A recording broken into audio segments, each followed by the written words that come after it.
Drama చేస్తున్నారు. అధికార పక్షానికి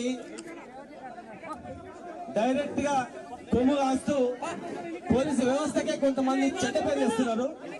ఈ వేధింపులు ఇక్కడ కాదు, రాష్ట్ర వ్యాప్తంగా ఇలాంటి వేధింపులు, ఇలాంటి దౌర్జన్యాలు జరుగుతూ ఉన్నాయి. పట్టపగలే హత్యలు జరుగుతూ ఉన్నాయి, పట్టపగలే దోపిడీ జరుగుతూ ఉంది, పట్టపగలే అరాచకం జరుగుతూ ఉంది.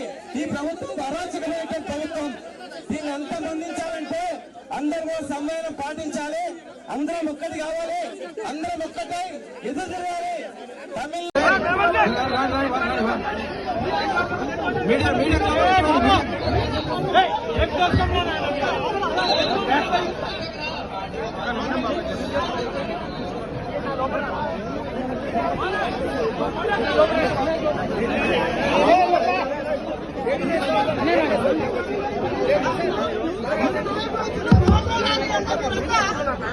అలా దయచేసి బీఆర్ఎస్ పార్టీ నాయకులు ఒకే సంయమనం పాటించండి. మన నాయకుడు వచ్చిండు మాట్లాడతాడు కాబట్టి మీరు ఎక్కడ ఉండాలి. నిజానికి ఇక్కడ జరిగింది మాటలకు అందని మహావిషాదం. ఒక పసిపాప ప్రాణాలు, 2 నెలల పసిగుడ్డు ప్రాణాలు పోయిన తర్వాత మాటలు రాక గుండె బరువెక్కిన పరిస్థితి వాళ్ళ రాష్ట్రంలో ప్రతి ఒక్కరికి ఉన్నది. ఇందులో రాజకీయాలు మాట్లాడాల్సిన సందర్భం ఎంత మాత్రం కాదు.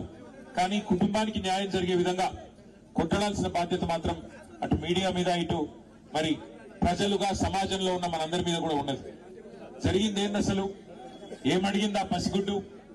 కొమ్మెరలో మల్లన్న జాతర జరిగితే ఆ మల్లన్న జాతరలో దర్శనం అడిగింది, దేవుడికి దండం పెట్టుకునే అవకాశం అడిగింది ఆ తల్లి చంద్రకళ.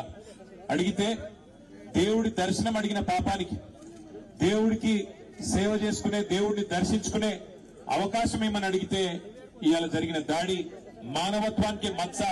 నిజంగా చెప్పాలంటే ఈ తెలంగాణ సమాజమే తలదించుకునే ఒక దుర్మార్గమైన ఘటన మన కొమ్మెరలో జరిగింది. ఒక్కసారి ఆలోచించమని చెప్పి నేను కోరుతా ఉన్నా ఇక్కడికి వచ్చిన మిత్రులందరినీ. మనం నిజంగా ఏ టైంలో ఉన్నాము, ఏ శతాబ్దంలో ఉన్నాము, జరుగుతున్న ఈ పరిస్థితి ఏంది ఒకసారి ఆలోచన చేయాలి. ఇంకా ఈ టైంలో 21వ శతాబ్దంలో కులాలు మతాల పేరిట చిన్నగా చూడడం, అవమానించడం, ఇవాళ ఇంకా కూడా అధికారాన్ని అండగా పెట్టుకుని హత్య రాజకీయాల్ని, హత్య చేసిన హంతకులని కాపాడే ప్రయత్నం జరగడం నిజంగా సిగ్గుచేటు. ఇందులో నేను ఈ ఒక్కరినో ఆ ఒక్కరినో నిందిస్తలేను. ఇందులో హంతకులకు అండగా నిలబడ్డ ప్రతి ఒక్కడు, వాడు ఎవడైనా గాని, వాడి దోషి రాష్ట్ర ముఖ్యమంత్రి అయినా, స్థానిక ఎమ్మెల్యే అయినా, స్థానిక ఎంపీ అయినా, ఎవరైనా కూడా ఈ తప్పు, ఆ పసిగుడ్డు ప్రాణాలు తీసిన హంతకులకు అండగా నిలబడ్డ వారు ఎవరైనా సరే వారిది ఖచ్చితంగా తప్పే.